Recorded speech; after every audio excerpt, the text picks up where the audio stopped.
That's a tough question. If I were to decide, and I had to decide right here and now based on what we know and based on the current situation, I wouldn't recommend vaccination of anybody above 50 years of age. Is that just with the Pfizer Moderna, or is that any COVID vaccine? That would be just for the Pfizer Moderna vaccine as it is currently. I'm getting curious about what looks like potential beneficial non-specific effects of the adenovirus vector vaccines. And these are questions that you don't need to answer, Professor, but have you been vaccinated? I usually reply that that question I think is private, and I don't want to inform doormen or even very nice interviewers about that.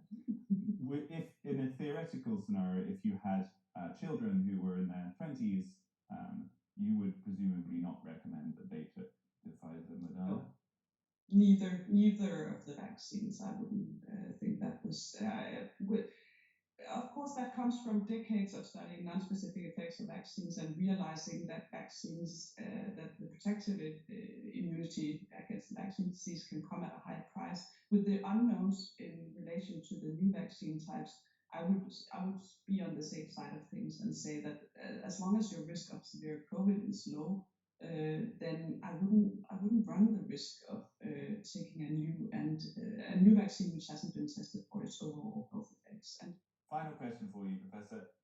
Have you been on CNN and BBC and Sky and all of the global mainstream networks talking about the results of your important study?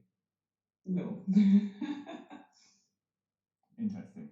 Thank you so much, Professor, for sharing your information with us. That was absolutely